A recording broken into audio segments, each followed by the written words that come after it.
और आप देख रहे हैं इंडिया 24 अपडेट। आप जो ये देख रहे हैं ये निम्बी गांव है महेंद्रगढ़ ज़िले का, और यहाँ की बेटी आईएएस बनी है। बेटी का ये जो घर है ये केवल एक कमरे में, एक ऊपर चौबारे पे एक कमरा है और इसी में रह रही है। हम दिखाते हैं उसका किस प्रकार का रहन सहन है, किस प्रकार की विषम परिस्थितियों में रह रही है। ये ऊपर एक कमरे में रह रही है, केवल इनके पास एक ही कमरा है। बहुत गरीबी से जूझी और बहुत विषम परिस्थितियों में पिता का साया भी 8-9 साल की उम्र में उठ गया था। और हम आपको चलकर उनका मकान दिखाते हैं, मकान की क्या स्थिति है, कैसे है, आप सब देखेंगे। ये जो सामने कमरा आप जो देख पा रहे हैं ये उन्हीं का कमरा है, और इसी एक कमरे में ये सब पूरे परिवार के साथ, अपने बहन भाइयों के साथ इस कमरे में जो सामने देख पा रहे हैं इसी कमरे में रह रही है। और बाहर ये खाना पकाना इनका बेचारी का बना रहता है, लेकिन आज इन्होंने अपना सिर संभाल लिया है। अपना जो मेहनत थी आज कामयाबी की तरफ है। हो जो आपने टेस्ट पास किया, और क्या कुछ कहना चाहेंगे, किस प्रकार से खुशी महसूस हुई उस समय जब आपने रिजल्ट देखा? रिजल्ट के टाइम यही था कि बस लिस्ट में नाम होना चाहिए अपना, और जब देखा तो लगा ठीक है फर्स्ट अटेम्प्ट में आ गया। मतलब कई सारे बच्चों का नहीं भी हुआ साथ में, तो लगा कि हाँ कुछ तो बात है जो फर्स्ट अटेम्प्ट में हो गया सिलेक्शन लिस्ट में। अच्छा, मम्मी को बताया, छोटे भाई को बताया, बहन को पता चला, क्या रिएक्शन था वो पहला? मम्मी सबसे पहले जब रिजल्ट में नाम देखा उसके बाद मम्मी के पास ही कॉल किया। बहन भाई भी वहीं थे तो उनको भी ये लगा कि हाँ हो गया। और फिर जो अदर रिलेटिव्स थे, मामा मौसी, उनको भी बताया। सब बहुत खुश हुए। कितना अपने को लगता था कि हो जाएगा?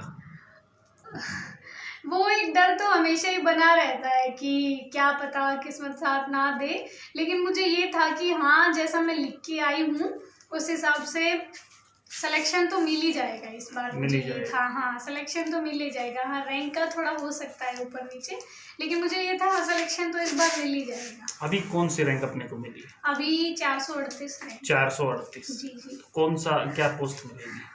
प्रोबेबली चांस है कि आईपीएस मिल जाए, अदरवाइज आईआरएस मिलेगा। मतलब आईपीएस या आईआरएस। उम्मीद क्या थी अपने को? उम्मीद तो लेना तो आईएएस ही था, लेकिन शायद इस बार तो नहीं मिलेगा आईएएस, लेकिन नेक्स्ट टाइम कोशिश करेंगे यस कि आईएएस मिले। किस प्रकार से सोच थी कि बताया जा रहा है कि सिर्फ एक ही रूम है अपने घर में है, और छोटी सी उम्र में फादर चले जाना, मम्मी ने किस प्रकार से मेहनत की, क्या मोटिवेशन आपको मिला? मतलब जब भी मैं पढ़ती थी तो मम्मी को दिमाग में लेके ही पढ़ती थी कि उनके लिए करना है, उनको यहाँ से निकालना है, और अच्छा मतलब उनके लिए कुछ उनको प्राउड फील करवाना है कि हाँ भाई बेटी ने ये सब कुछ कर दिया। तो मुझे लगता है जो स्ट्रगल रहे उस वजह से ज़्यादा मतलब मुझे ये हुआ कि हाँ करना ही है, फर्स्ट अटेम्प्ट में ही करना है।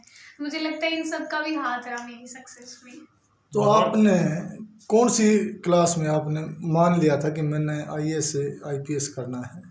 वो बस स्कूल में एक बार जब हमारा कोई फंक्शन था, एनुअल फंक्शन नवोदय में, उस टाइम एक बार एसडीएम सर आए थे चीफ गेस्ट बन के। तो जो उनका रुतबा देखा, उनका रेस्पेक्ट देखा, तो उस टाइम लगा कि हाँ हमें भी बनना है एसडीएम। और उसके बाद जब कॉलेज था तब सोचा, सिलेबस वगैरह देखा यूपीएससी का, तब लगा हाँ यूपीएससी करना है। मतलब मैंने और कोई एग्ज़ाम दिया ही नहीं, मुझे यही था कि हाँ यूपीएससी ही पहला ही एग्ज़ाम दिया था। हाँ पहला ही एग्ज़ाम था। क्या सोचा उस दिन जब एसडीएम साहब वहाँ आए, तो क्या अपने को हासिल करना है? मुझे यही लगा कि मुझे भी यही इज्जत चाहिए जो इतना रिस्पेक्ट मिल रहा है इनको। उन्होंने जब स्पीच दिया तो उनकी पर्सनैलिटी से मैं इतना प्रभावित हुई, मुझे लगा हाँ मुझे भी इनके जैसा बनना है। अच्छा, घर में फैसिलिटी नहीं होती तो बच्चा कहता है कि भाई मेरे पास ये नहीं है, मेरे पास वो नहीं है। आप बावजूद इसके आपके फादर भी नहीं थे, मम्मी ने काम करके आपको पाला बड़ा किया, वो कैसे मोटिवेशन मिला कि भाई घर में फैसिलिटी नहीं है फिर भी मैं आईएएस? वो मैंने बताया ना कि जब स्ट्रगल होते हैं तो उस टाइम ज़्यादा प्रेशर होता है दिमाग पे कि खोने को वैसे भी कुछ प्रेशर होने पे लोग नेगेटिव की तरफ ज़्यादा जाते हैं। हाँ मेरे साथ हो सकता है ये एक पॉजिटिव चीज़ रही हो। मैंने हमेशा पॉजिटिव एटीट्यूड रखा, मतलब शिकायत नहीं की कि ये नहीं है, जो था मैंने उसी से मुझे ये लगा कि ठीक है करना है अपन को, जैसा भी है अपन को निकालना है बस फर्स्ट अटेम्प्ट में। इसके अलावा एक बड़ी बात है, जैसे केवल एक कमरा था, आपके भाई भी हैं, छोटे भाई भी हैं, मम्मी भी हैं, जैसे काम करते हैं, डिस्टर्बेंस भी होता है। छोटा भाई जैसे बोल कर पढ़े, हर आदमी की अलग अलग हैबिट होती है, कोई बोल कर पढ़ता है, कोई कैसे पढ़ता है। तो इसमें आपको कोई डिस्टर्बेंस महसूस हुआ? कैसे आपने अपने आप को संभाला? एक्चुअली बहन भाइयों को भी पता था कि यूपीएससी कर रही है, तो उन्होंने भी फुल सपोर्ट किया। मतलब मेरे को कोई ना घर का काम करना पड़ता था और ना उनकी तरफ से मतलब कभी डिस्टरबेंस हुआ ही नहीं। मेरे को पढ़ना है तो वो बाहर चले जाते थे, बाहर बैठ के पढ़ते थे, या कभी घर में कुछ था, फंक्शन वंक्शन होता रहता था तो मैं कहीं और चली जाती थी पढ़ने के लिए, मौसी के चली जाती थी, या मतलब मैं अपना उस हिसाब से एडजस्ट कर लेती थी चीज़। अपने को तो पढ़ना ही था बस। हाँ, बस ये था कि यहाँ मतलब अगर नहीं हो पा रहा है पॉसिबल तो मैं कहीं और एडजस्ट कर लेती थी वो अच्छा, चीज़ें। किसी से गाइडलाइन मिली हो कुछ?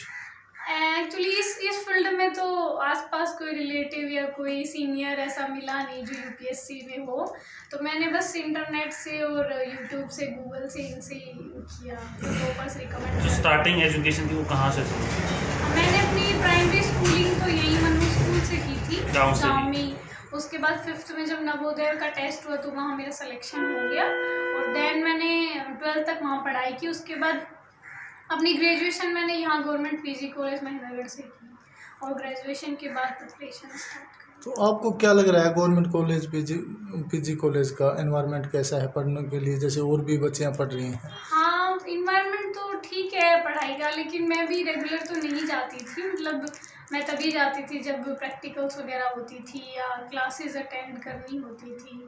और पॉजिटिव चीज़ें सारी हुई, लेकिन पैसा नहीं आ सकता पॉजिटिव चीज़ या सोच रखने से, तो वो कहाँ से, फाइनेंस कहाँ से? वो मम्मी ने यहाँ की स्विफ्ट उठा ली थी, जैसे गांव में जो एसएचजी ग्रुप्स होते हैं। जी। और मैंने स्कूल में भी पढ़ाया था 1 साल के लिए। कौन से स्कूल में? मनु स्कूल में ही पढ़ाती थी मैं पार्ट टाइम, मतलब 2-3 घंटे पढ़ाई आती थी वहाँ पे, और फिर देन अपना आके पढ़ती थी। और मैंने ट्यूशन भी करवाए घर पे। तो ट्यूशन पे घर में एक ही कमरा था, फिर ट्यूशन करवा? ट्यूशन तो मैं यहाँ करवा देती थी, हमारे छत पे ही बैठ के, मतलब भारी। हाँ, भारी शाम के टाइम। अच्छा, आसपास के लोगों का सहयोग किस प्रकार से रहा? हाँ, मतलब यहाँ पे किसी को ऐसे पता नहीं था कि मैं यूपीएससी कर रही हूँ, तो मैं ज़्यादा इंटरेक्शन करती नहीं थी लोगों से। मतलब मैं बस अपने रूम में रहती थी, पढ़ती थी, खाती थी, सोती थी बस। और भी बच्चे हैं जिनको आपसे मोटिवेशन मिलेगा, क्योंकि अपने पास एक ही रूम, सुविधाएं भी नहीं, आजकल बच्चों को एसी चाहिए भाई पढ़ने के लिए, और इंटरनेट के लिए सारी चीज़ें चाहिए भाई, वाईफाई लगवा दो, ये करवा दो। तो उन सुविधाओं के न होते हुए आपने क्रैक किया टेस्ट, और बच्चों को आप क्या कहना चाहेंगे? मैं यही कहूँगी बस कि अपनी ज़िंदगी में एक एम डिसाइड कीजिए और लगातार उस पर काम कीजिए। मतलब कभी कभी ऐसा भी होएगा कि हमारे सामने परेशानियां भी आएंगी, लेकिन घबराना नहीं है उनसे। यही सोचना है कि हो सकता है कुछ अच्छा ही लिखा है इसलिए परेशानियां आ रही हैं। बस पेशेंस रखिए थोड़ा सा, क्योंकि आज नहीं तो कल सक्सेस तो मिल ही जाएगी। हमारी मेहनत ऐसे बेकार नहीं जाएगी। तो बस मैं यही कहूँगी, डेडिकेशन, प्रिजर्वेंस और पेशेंस रखिए। जैसे मोस्टली लड़के आईएएस की तैयारी करना चाहते हैं, तो उसमें कौन से सब्जेक्ट की ज़्यादा तैयारी करनी चाहिए? इसमें उनको क्या कुछ आप कहना चाहेंगे? एक्चुअली वो जो यूपीएससी का एग्ज़ाम होता है, इसमें सिलेबस ऑलरेडी डिफाइन होता है। यूपीएससी की जो साइट होती है उस पर सिलेबस हर पेपर का डिफाइन होता है, तो उसके हिसाब से हमें स्टैंडर्ड बुक्स पढ़नी होती हैं। और मोस्टली तो ये ह्यूमैनिटीज़ के सब्जेक्ट्स होते हैं, जैसे हिस्ट्री, पॉलिटिकल साइंस और ज्योग्राफी वगैरह।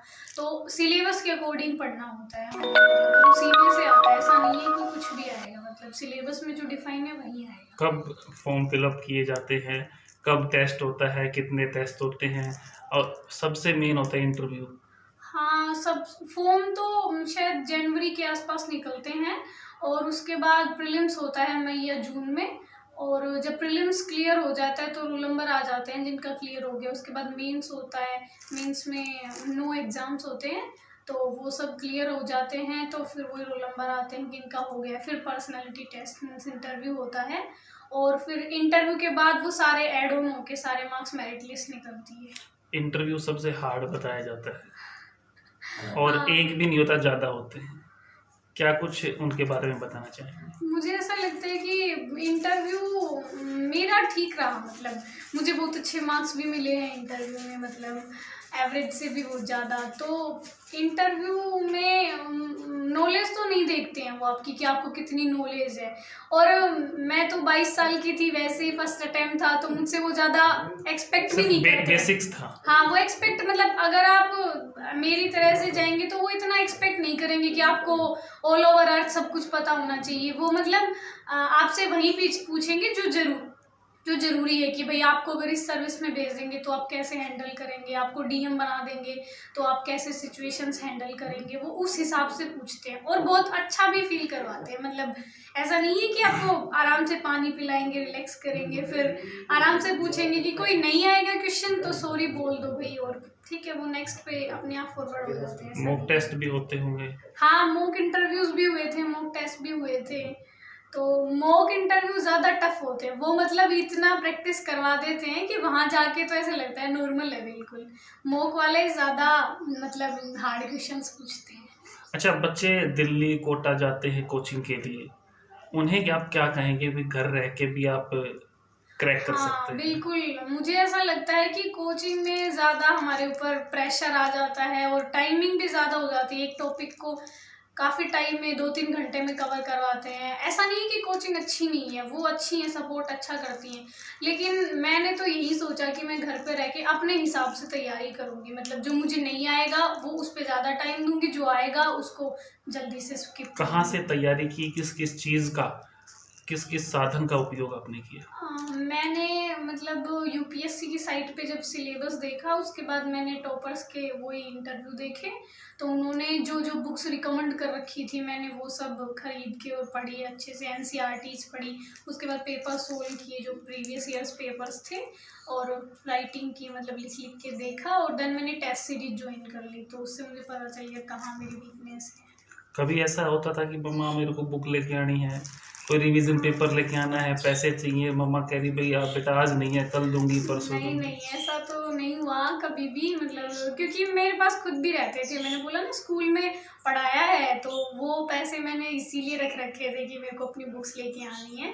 तो मैडम ने भी काफ़ी सपोर्ट किया। मतलब कौन सी मैडम? वो जो मन्नू स्कूल की जहाँ मैं पढ़ाती थी। तो क्या क्या सपोर्ट किया? मतलब सैलरी भी वो मुझे टाइम से पहले ही दे देती थी। उनको पता था कि मैं पढ़ रही हूँ, और अगर कभी क्लास मतलब मेरा पीरियड खाली होता था तो वो कह देती थी पढ़ लो। अब मैं अपनी बुक्स लेके जाती थी वहाँ पे, तो मैम कह देती थी आप पढ़ लो, तो मैं पढ़ती रहती थी। मेन रोल आपका मम्मा का है इसमें, तो क्या हाँ। कहेंगे उनके बारे में? हाँ, मतलब मेरी सक्सेस का क्रेडिट उनको जाता है। वैसे तो वो पढ़ी लिखी नहीं है, उनको पता तो नहीं था कि क्या कर रही है, बस ये था कि हाँ जैसे गाँव में होता है कि बेटा पढ़ ले। हाँ, उसको बस मम्मी ने डिस्टर्ब नहीं किया कभी कि भाई आप पढ़ रही है तो कुछ काम कर या नहीं। वो बस कैसे कहती तुझे पढ़ना है तू पढ़ती रह बस। पापा के बारे में कुछ याद है? ज़्यादा तो कुछ याद नहीं है मुझे, जब मैं छोटी थी मैं 2 साल की थी। छोटी। हाँ। अभी क्या ज्वाइनिंग करने का इरादा है या किस प्रकार से, क्या कुछ आगे का प्रोसेस है? वो अभी तो सर्विस अलॉट होंगी, अभी सर्विस अलॉट नहीं हुई है, तो सर्विस अलॉट होंगी। उसके बाद आईआरएस मिलता है, आईपीएस मिलता है, देन उसके बाद फिर कैडर मिलेंगे कि कहाँ पोस्टिंग मिलती है, और फिर ज्वाइनिंग मतलब ट्रेनिंग स्टार्ट हो जाती है। ऐसा कोई बच्चा जैसे आप हो या आपसे भी कोई और नीचे गरीब तबके का बच्चा आपकी पोस्ट मिल जाने के बाद कोई आता है तो उसकी किस प्रकार से हेल्प हाँ, करेंगे? ये तो है ही। मुझे जो चीज़ें मैंने फेस की है मैं कभी नहीं चाहूँगी कि मेरे जैसा कोई बच्चा ऐसे फेस करे। तो अगर मुझे नहीं भी मिलता है तो मैं ढूंढूंगी, मतलब खुद। अगर मुझे कोई ऐसा बच्चा मिलता है, मेरी नॉलेज में कोई आता है, तो मैं चाहूँगी उसको सारी फैसिलिटीज़ मिले, उसको मुझसे भी आगे जाए वो। अच्छा, मैंने सुना था कि सपना आपने देखा था कि भी गाड़ी पे लिखा हो गवर्नमेंट ऑफ इंडिया। हाँ, वो मैंने बोला था वहाँ भी कि मैं जब पढ़ती थी तो उस टाइम ऐसे तो होता ही है कि लगातार आप पढ़ रहे हैं तो एक जो डिप्रेशन सा आता है कि बस अब कितना पढ़ेंगे। तो मैं उस टाइम मेरे दिमाग में ये रहता था कि मुझे अपनी गाड़ी के पीछे बस गवर्नमेंट ऑफ इंडिया लिखवाना है और आगे बस फ्लैग लगवाना है, मुझे ये था। तो मैंने अपनी जहाँ मैं टेस्ट लिखती थी वहाँ बेंच पे भी अपने लगा रखा था कि घर पे जब पढ़ती थी कि गवर्नमेंट ऑफ इंडिया चाहिए पीछे गाड़ी के। तो मुझे लगता है वो चीज़ें हमारे मन में थोड़ा ज़्यादा मोटिवेशन पैदा कर देती है कि हाँ भाई ये सपना देखा है तो ये पूरा होना चाहिए। टारगेट किया है तो सपना तो होता ही है। और कुछ कहीं से आपने प्रिपरेशन की हो घर से बाहर जाके? नहीं, मैंने बस टेस्ट सीरीज ही ज्वाइन की थी, मतलब लिखने के लिए, प्रैक्टिस करने के लिए, और फिर वो चेक करके फीडबैक दे देते थे। अभी पूरे गांव में, पूरे जिले में, पूरे स्टेट में आपके नाम का डंका बज रहा है कि किस प्रकार से फिर गांव के लोग आते हैं, क्या कहते हैं, क्या लगता है? अभी तो आना जाना लगा ही रहता है, मतलब कि हाँ, सबको प्राउड है इस चीज़ से, खुशी तो होएगी अपने गांव का। कल को मेरे को देख के कोई और बच्चा इंस्पायर हो, वो निकले, तो मुझे भी वैसे ही खुशी होएगी। अभी जो बच्चे पढ़ रहे हैं उनको आप क्या संदेश देना चाहेंगे? मैं वही कहूँगी कि आप भी अपना गोल बनाइए और लगातार काम कीजिए उस पे, सक्सेस ज़रूर मिलेगी, क्योंकि मेहनत कभी भी बेकार नहीं जाती है, आज नहीं तो कल ज़रूर रिजल्ट आएगा। अब की बार अटेम्प्ट करेंगे तो क्या लगता है कौन से रैंक पे? इस बार तो मैं सोच रही हूँ, परसों ही एग्ज़ाम है तो शायद अटेम्प्ट ना दूँ, क्योंकि प्रिपरेशन उस लेवल की नहीं है अभी, क्योंकि अभी तो बस आईएएस ही रह गया है। बिल्कुल। हाँ, तो बस आईएएस ही चाहिए अभी तो उसके लिए मुझे लगता है रैंक एकदम टॉप में लानी पड़ेगी। तो मैं सोच रही हूँ नेक्स्ट टाइम एकदम अच्छे से प्रिपरेशन करके और देन अटेम्प्ट दूँगी। छोटे भाई बहन हैं, उनको अब किस प्रकार से प्रिपेयर करेंगे आगे के लिए? हैं वो तो अभी छोटे ही हैं, लेकिन उनके इंटरेस्ट के हिसाब से जिस फील्ड में जाना चाहेंगे उस फील्ड में भेजेंगे। ऐसा नहीं है कि उन पे कोई प्रेशर है कि वो भी यही करें, लेकिन जैसा भी उनका इंटरेस्ट बनेगा उस हिसाब से उनको फैसिलिटीज़ प्रोवाइड करवाई जाएंगी। Okay, thank you. और घर में कौन है आपके? घर में तो बस मम्मी हैं और भाई बहन हैं, अंकल जी हो रहे हैं और अंकल जी से बात कर रही है। आपकी मम्मी अभी